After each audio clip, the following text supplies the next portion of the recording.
Hello दोस्तों, कैसे हैं आप सब। उम्मीद करता हूँ आप सब अच्छे होंगे। चलिए आज फिर एक बार एक नई कहानी के साथ आपका अपना दोस्त आपके अपने चैनल पर हाजिर हूँ। उम्मीद है आपने हमारा चैनल सब्सक्राइब कर लिया होगा। अगर नहीं किया है तो प्लीज़ जल्दी से जल्दी सब्सक्राइब करें। दोस्तों, अक्सर कहानियाँ भूतों की डरावनी होती।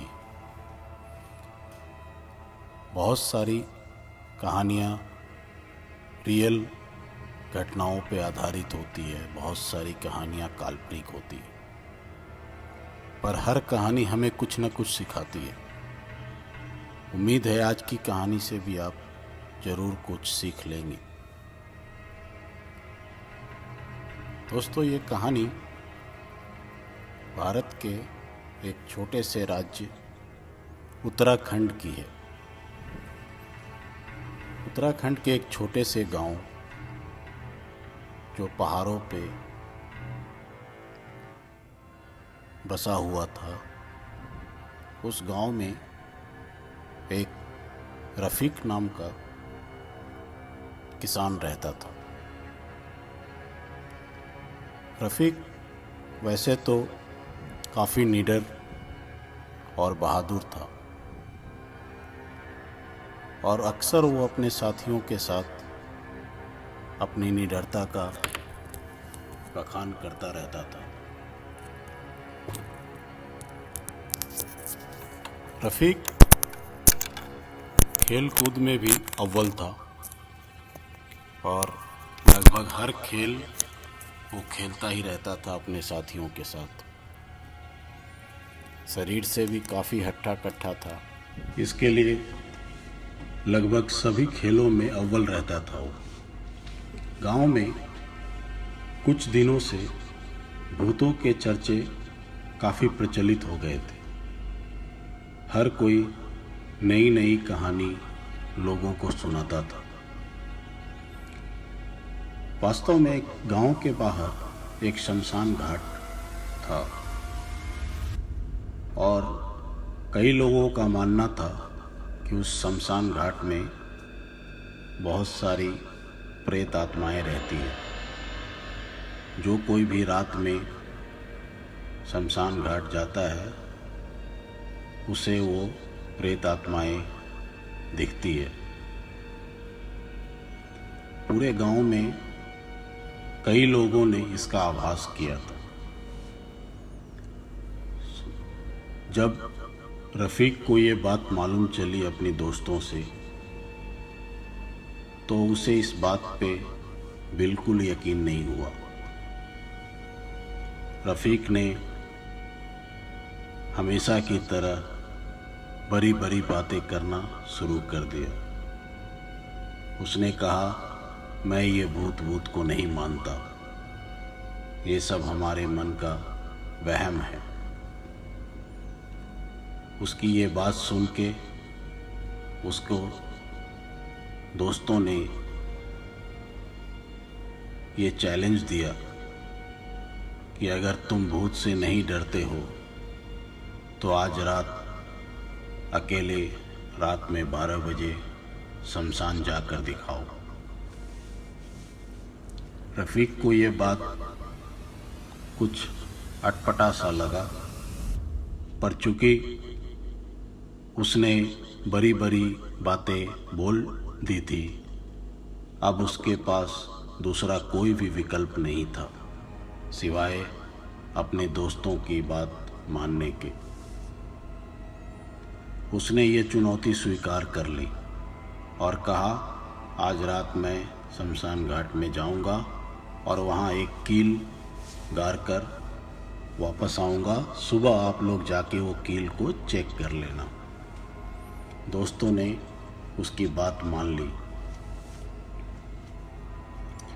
शर्त के मुताबिक रात के 12 बजे रफ़ीक ने एक कील और एक हथौड़ा लेकर शमशान की ओर जाने लगा। रात बहुत अंधेरी थी।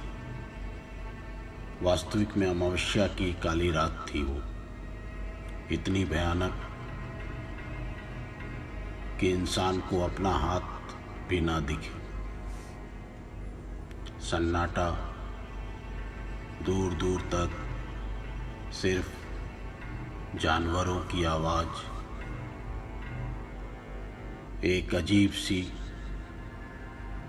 अंधेरी काली रात जिसमें अच्छे अच्छे की होश उड़ जाए। रफ़ीक घर से जैसे निकला, बहुत सारे ख्याल उसके दिमाग में चल रहे थे। कभी कभी उसे डर भी लगता था। उसने कभी भी रात में शमशान जाने की बात सपने में भी नहीं सोची थी। पर रफ़ीक ने अपने दोस्तों को ऐसा वादा कर चुका था कि उसे अब दूसरा कोई रास्ता नहीं मिल रहा था सिवाय शमशान घाट जाके अपनी बात को साबित करने का। वो धीरे धीरे आगे बढ़ता गया। रास्ते में उसे कुछ संकोच और शंका होने लगी। लोगों की कहानियां उसके दिमाग में दौड़ रहे थे। लोगों ने जो शमशान घाट के पास की घटनाएं भूत प्रेत आत्माओं की बताए थे, वो सारी घटनाएं एक एक करके रफ़ीक के दिमाग में चल रहे थे। ऊपर से ये काली शमशान रात, दूर दूर तक किसी का ठिकाना नहीं, उल्लुओं की आवाज़, एक अजीब सी सन्नाहट, तेज हवाएं, ये सब उस कहानी को सच कर रही थी जो लोगों ने उसे सुनाई थी। किंतु एक पल के लिए भी उसे लगा कि अब वो वापस चल जाए, परंतु उसने ऐसा वादा कर चुका था अपने दोस्तों से कि उसे वापस जाने का सवाल ही नहीं पैदा होता।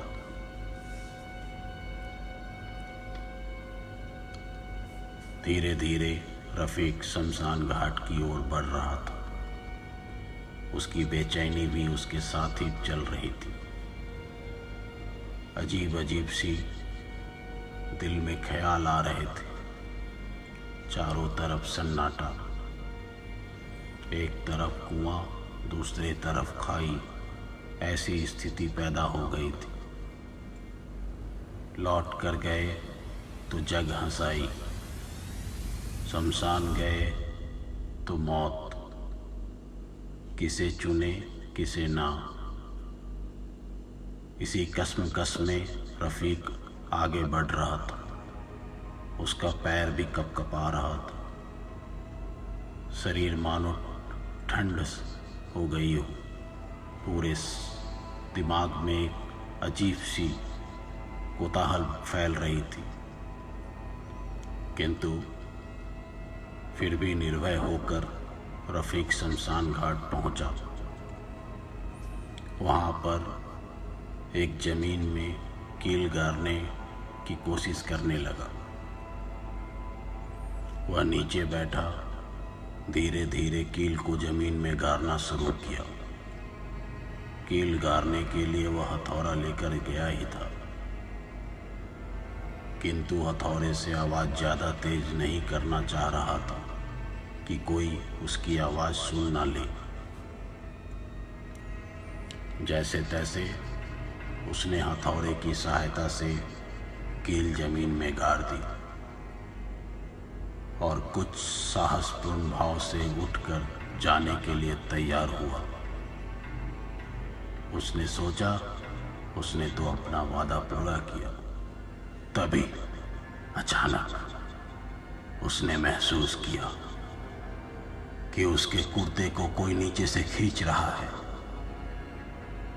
ऐसा लगा जैसे कोई पीछे से उसे खींच रहा है अपनी ओर। उसके हाथ पांव कांपने लगे और पूरा शरीर ठंडा होने लगा। उसे समझ में ही नहीं आ रहा था कि वो करे तो क्या करे। पीछे मुड़ के देख भी नहीं सकता था। वो फिर से कोशिश करने लगा आगे जाने की, पर वो नाकामयाब रहा। मानो कोई उसे पीछे से अपनी ओर खींच रहा हो। 2 पल के बाद वो वहीं मुरझा कर गिर गया। तभी रफ़ीक के दोस्त जो उसके पीछे पीछे शमशान तक आए थे, ये रफ़ीक को पता नहीं था। उन लोगों ने देखा कि रफ़ीक बेहोश होकर गिर गया है। उन्होंने उसे जल्दी जल्दी उठाकर गांव लेकर आए। वहां उसके चेहरे पर पानी का छींटा मारा। काफ़ी समय बाद वह डरते हुए उठा और उसने पाया कि वह गांव में है। रफ़ीक कहने लगा कि मैंने कील को ज़मीन में गाड़ दिया था, किंतु जब उठने लगा तो कोई उसके कुर्ते को खींच रहा था। आखिर असलियत क्या थी जिसके कारण वह डर गया था? रफ़ीक के दोस्तों ने बताया कि कोई उसका कुर्ता खींच नहीं रहा था, बल्कि उसने खुद ही अपने कुर्ते के ऊपर से कील ज़मीन में गाड़ दिया था, जिसके कारण जब वो खड़ा हुआ और पीछे मुड़ा, उसे लगा कि उसका कुर्ता कोई खींच रहा है। इस घटना पर रफ़ीक ने सभी लोगों से माफ़ी मांगी, किंतु सभी लोगों ने उसके साहस की प्रशंसा की और उसे शाबाशी देते हुए उसकी साहस की तारीफ़ करने लगे।